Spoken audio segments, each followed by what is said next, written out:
Hi, this is Anita Seshadri. இன்றைக்கி வந்து custard cream எப்படி பண்ணுறதுன்னு பார்ப்போம். இது வந்து ஆல்ரெடி நான் லேடி ஃபிங்கர் ரெசிபி போட்டேன், அதோட வீடியோ இது. அதுக்கு வந்து 3 முட்டையோட மஞ்சக்கரு எடுத்து அது கூட 100 கிராம் சுகர் சேர்த்து நல்லா விஸ்க் பண்ணணும். டபுள் பாயிலிங் மெத்தடில் நம்ம மிக்ஸ் பண்ணணும்.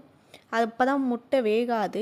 டேரெக்டாக வச்சு பண்ணும்போது முட்டை வெந்துடும். ஸோ அதனால தான் நம்ம வந்து டபுள் பாயிலிங் மெத்தடில் பண்ணிகிட்ருக்கோம்.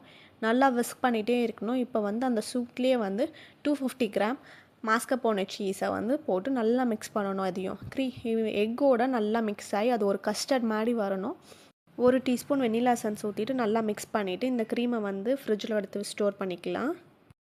இப்போ இன்னொரு பவுல் எடுத்துகிட்டு அதில் வந்து 1 கப் விப்பிங் க்ரீம் போட்டுட்டு லோ ஸ்பீடில் வச்சு பீட் பண்ண ஸ்டார்ட் பண்ணணும். ஃபஸ்ட்டு வந்து 1 ஸ்பீடில் ஸ்டார்ட் பண்ணி அதுக்கப்புறம் கொஞ்சம் கொஞ்சமாக ஸ்பீடை இன்க்ரீஸ் பண்ணிக்கோங்க. ஸ்டிஃப் பீக் வர அளவுக்கு நம்ம பீட் பண்ணி எடுக்கணும். இந்த மாதிரி ஸ்டிஃப் பீக் வரணும். அதுக்கப்புறம் ஒரு கிண்ணத்தில் வந்து 1 கப் வாட்டர் ஊற்றி அது கூட 2 table spoon sugar and coffee powder, instant coffee powder தான் நான் எடுத்திருக்கேன். இது ரெண்டுத்தையும் போட்டு நல்லா கொதிக்க வைக்கணும், டிகாஷன் மாதிரி. இப்போ டிகாஷன் நல்லா கொதிச்சிருச்சு. இதை வந்து சைடில் வச்சுக்கலாம், நல்லா ஆறட்டும். இப்போ வந்து ஆல்ரெடி நம்ம ரெடி பண்ணியிருக்க அந்த கஸ்டர்டை வந்து விப் க்ரீம் கூட ஊற்றி நல்லா மிக்ஸ் பண்ணணும். கட் அண்ட் ஃபோல்ட் மெத்தடில் தான் மிக்ஸ் பண்ணணும். அப்போ தான் வந்து அது ஏர் ரிலீஸ் ஆகாது. இல்லை ஏர் பபிள்ஸ்லாம் போயிடுச்சுன்னா க்ரீம் வந்து ஃப்ளாட்டன் ஆகிடும். Here is the final step. இப்போ வந்து எல்லாத்தையும் அரேஞ்ச் பண்ணுறோம். ஒரு ஸ்கொயர் டின் எடுத்து அதில் பட்டர் பேப்பர் போட்டு வச்சுருக்கேன், எடுக்க ஈஸியாக இருக்கணுன்றதுக்காக.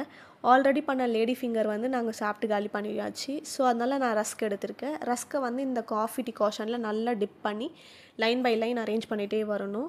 ஒன்ஸ் அரேஞ்ச் பண்ணதுக்கப்புறம் நல்லா க்ரீம் வந்து ஒரு திக் லேயராக அது மேலே அப்ளை பண்ணணும்.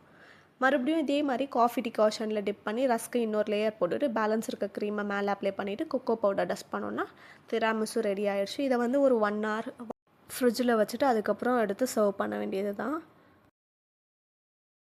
வந்து லைட்டாக தான் டஸ்ட் பண்ணியிருப்போம். ஏன்னா அது சாப்பிடும் போது கொஞ்சம் தொண்டையில் சிக்கி இரும்பல் வரும். அதனால தான் லைட்டாக டஸ்ட் பண்ணியிருக்கோம். ஆல்ரெடி இந்த மாதிரி நிறைய டஸ்ட் பண்ணி சாப்பிட்டு ஓரெல்லாம் ஏறிடுச்சு. அதனால லைட்டாக டஸ்ட் பண்ணியிருக்கோம்.